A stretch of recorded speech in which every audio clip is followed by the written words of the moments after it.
right now, I don't want it to be seen or done as any type of like interviews. This is just two friends talking. You know what I mean? Right. So that's the only thing that I really want everybody to really understand is that we're giving them access to a conversation between you and me, and that's Okay. it. You know what I mean? Just the fact that the camera is there is it shouldn't be anything. It's just two guys having coffee in the morning, you know, um, talking about whatever the fuck it is, because you have your own experience, you have your own expertise in life. I have certain things that I've done and I've seen, together.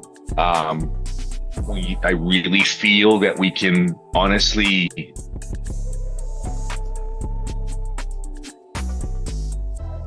help a lot of people because there's a lot of confused people out there right now. It scares me to death. I'm, I'm entering my midlife, I guess you could say that, whatever just turned 46 years old. And my son is 20, 21 years old. And I noticed that the future looks kind of wishy-washy, you know? Okay. So the more we help prepare these people, the more we help them, there's nobody out there teaching people how to be independent. They're out there, on the contrary, how to be completely dependent. And when you're independent, you you see other things, man. You notice other things in life. You realize that you can change, that you can manifest, that you can alter the way your fucking life is going. When you realize that it's not that hard, and then when you see a fucking, a hairy fat mechanic, you know, have a decent fucking life, and then all of a sudden realize that holy shit, this is not what I really need to be doing moment, and then focusing on other things. Yeah, I know there's a lot of other people like me out there that could hear and need to hear something. The same thing goes with you. You know what I mean? That's what we were talking about yesterday. So, Yeah. um, Daniel, I would love for you to please tell me anything and everything about yourself. Like, right? I want the world to fucking know who Daniel Lott is. I mean, everything about myself, that's Just tell, you know what I mean? It's just real quick. Why should people listen to whatever the fuck you got to say? uh quite frankly, I've just lived my life. And I think that's a lot of people might be able to relate to that. I might find a lot of value in it simply because, in my own opinion, I kind of grew up as a not the best. I wouldn't know how to put it in the proper terms. I made choices to fit in growing up that were against who I was raised to be. And as I got older, I was able to, personally develop and get back to who I'm supposed to be. And I've learned a lot of lessons over that course of time. Um, and then, pulled myself up and found greatness in a lot of different areas. And I think I can share those experiences to help people overcome the same obstacles. And I think that's really important because, the struggles that we go through are wasted if we keep them to ourselves. Because there's people that are going to go through the same things that you have went through. You're like, the hairy fat mechanic. It was like, all right, well, I was the heavy drinking, truck driver, tow truck record operator, cook, kitchen manager, football player. You put on a lot of different hats over the course of your life, and you just learn a lot. I made a lot of mistakes. I'm only 42, and I think I can help others not make the same mistakes. And even one of the things that we do now is like, that. that midlife crisis. I don't think we're having a midlife crisis. I think we're just still growing, and I evolving. know. You said you're 46. I'm 42. And so I'm coming up right behind you, and we met in the entrepreneurial space. Well, what was marketed as an entrepreneurial space. Um, and I spent some years there before you got there, and I took some lumps, made a bit of money, and ended up getting back into the truck.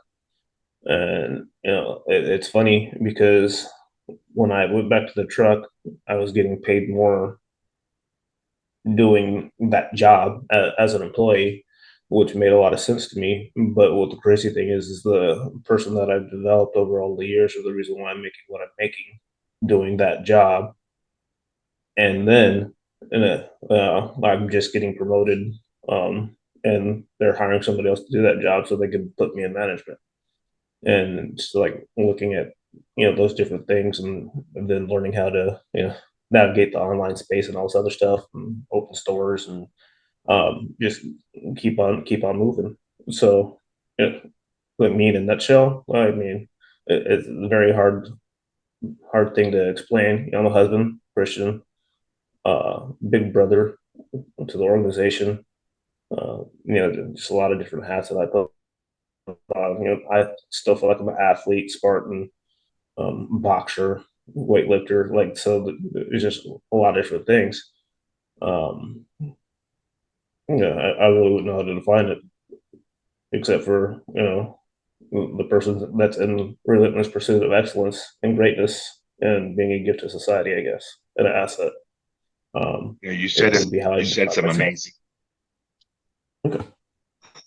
You said some key parts in your development that I was listening to you, and then all of a sudden it kind of just sparked something in the back of my brain. That kind of hit me. We have a lot of because the way we were brought up, or how we were brought up, and who we were. Um, Personal development, I guess you could say it, pretty much saved my life. When I was introduced to personal development, um, I'm going to go back to early Jim Rohn type deal. You know, uh, What year was that? I'm telling. Let me see. This was. I didn't know what it was. I didn't know it was I didn't know it was called personal development. This was back like 97, Okay. 96. I knew there was something different in the way that I thought that I could, because I guess in my household I would there was a mixture. For example, my dad, he taught me tremendous work ethic. He was self-employed his whole life, so he knew that if he didn't go out there, then we didn't eat. So that was pretty much it. It's just most people don't understand that when you're self-employed, it's like, oh, he has a business. No, he's not. The job owns him. He owns his job. He owns his job. And yeah, that shit, to a certain extent, most people, it's hard to take that step. Um, but when you work for yourself, you have a little bit more.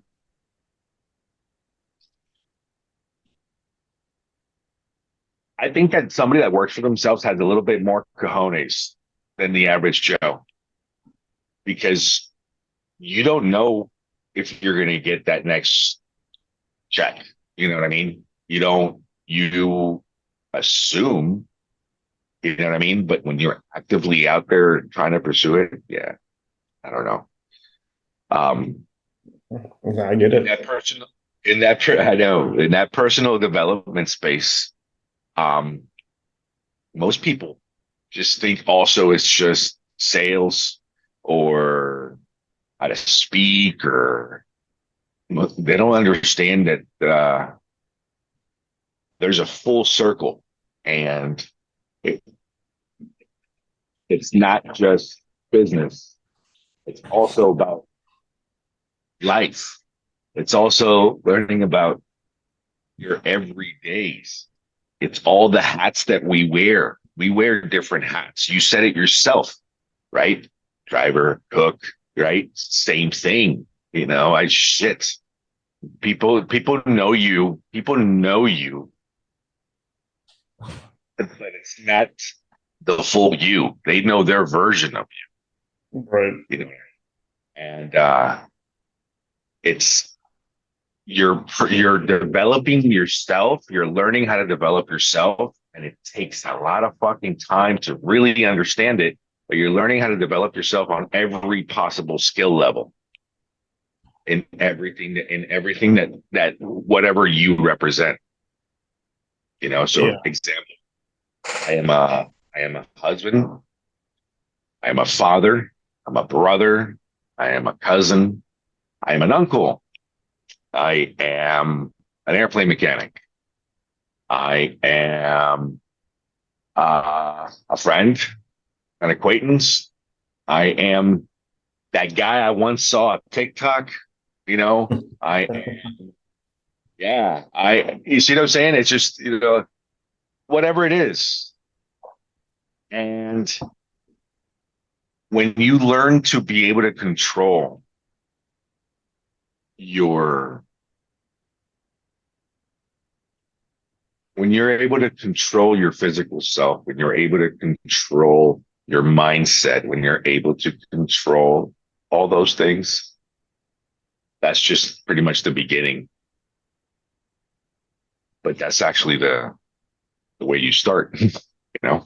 Yeah. And you said you started back with personal development in '96. What were you doing? What was your job when you were? I graduated high school in '96, and uh, you took me back there. My my dad wasn't, he was kind of ill. He was getting sick. My dad was my dad was obese. He's a big,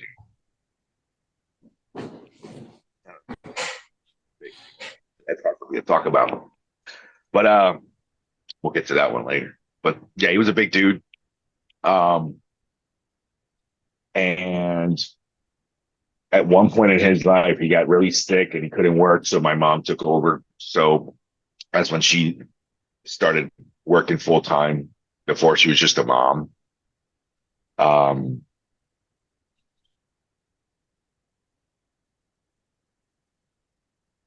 she When she started working full time, I was a senior in high school, and I remember that I had the option to graduate early, and I didn't know anything about those things. I had to ask. I had all my credits. I didn't know I had all my credits. We were having a hard time at home, and I needed to work. So I needed to figure out how I can help, how I can, make, help. Fucking mom wasn't able to support everything. So I ended up getting three different jobs. I was able to, leave school around 10:30 in the morning with the condition that I come back to night school to do some bullshit, like a couple, night credits that I needed to do. And I said, okay. So it pretty much opened up my day. So I ended up working, fuck, dude. I worked at the Gap before the store. Yeah, before the Okay. store opened. Right, I was a stock boy, and I did that because, hey, the clothes from the Gap were cool. Um, they weren't expensive. I got this, I got a discount. I was like, fuck it, I got my clothes situation taken care of just in case, right? Um, I thought of that, and then I said, okay, now I need food. So I worked at a butcher block for meats, and I worked at, back then there was an Albertsons as a supermarket. I worked at the Albertsons in the deli and in the meats department. I kept rotating back and forth. So my food situation was taken care of. So we didn't have to worry about food or clothes. So I got that one taken care of. Um, you know, so what I would do is if I had all three checks, I'd give mom my biggest check and I'd keep the little ones, Mm. which was the Albertsons check was the biggest one. And that, how much was it? I don't know, dude. Maybe $1,000 a month. Yeah. But hey, that was a lot of money. Especially in '96. Yeah, that was a lot because I remember when in 1996 I bought my first watch, and it was a Tag Heuer, and that was my gift to me. It Okay. was a blue F1. I actually had that watch, a blue F1 Tag Heuer chronograph. It cost it was like $1,200, dude, back in 1997. I showed up to that place and I cried every minute of it because I was excited to be able to purchase it, but at the same time scared that I'm dropping a month's worth of, you know, No kidding. that was my, but I learned it because I paid it through layaway. I paid it off in 3 months. I remember that. Mhm. I was really proud of that moment too. I really was. I couldn't believe I actually did that one and still helped at that. That's pretty cool.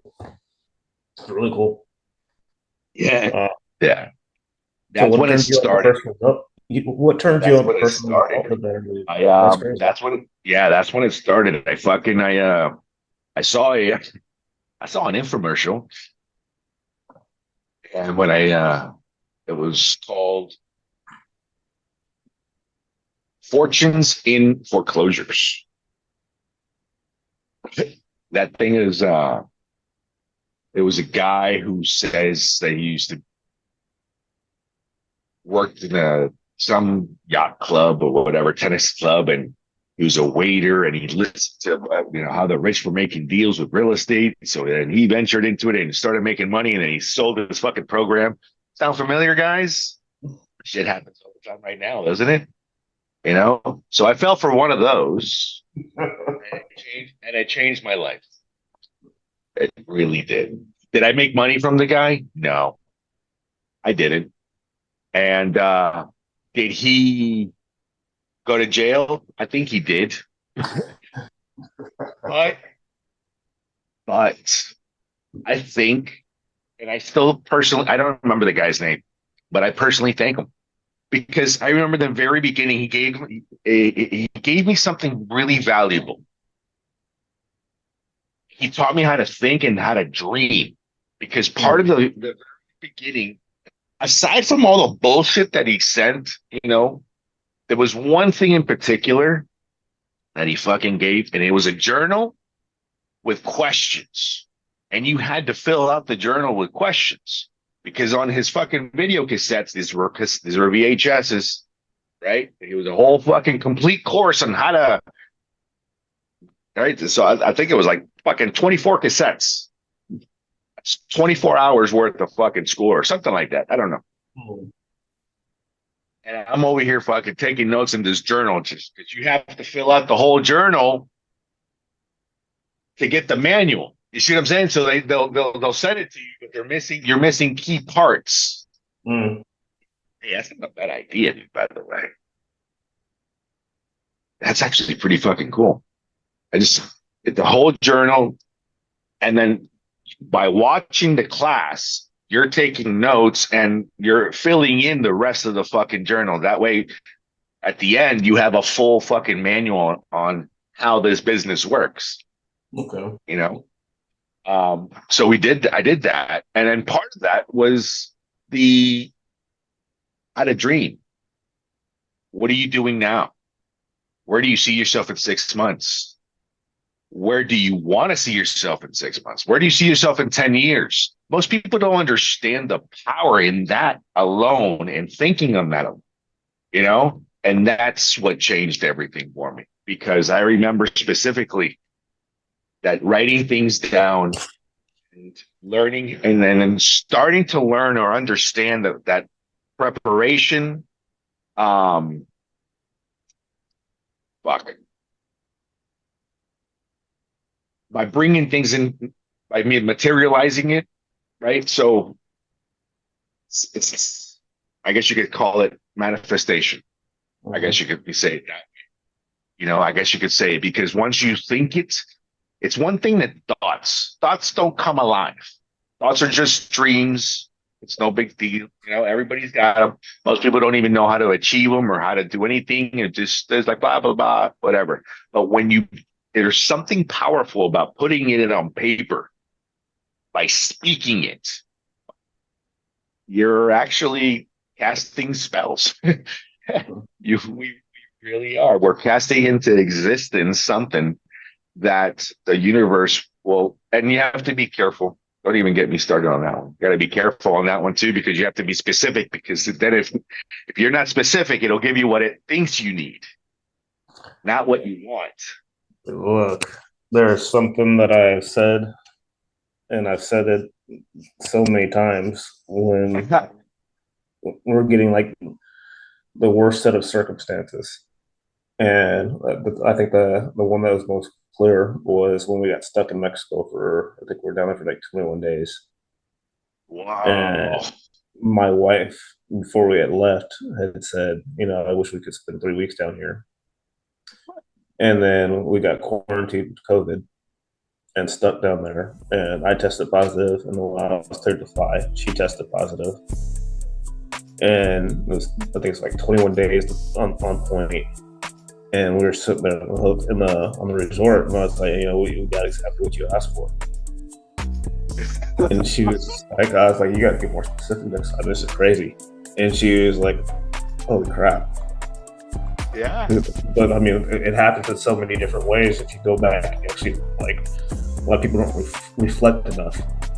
And when you start reflecting on like the situation that you're going through, it's just like, oh yeah, I kind of asked for this. Kind of sucks. It wasn't specific, and I think a lot of people, when you actually look at it, it's like, oh yeah, no, that's what I asked for. So every time.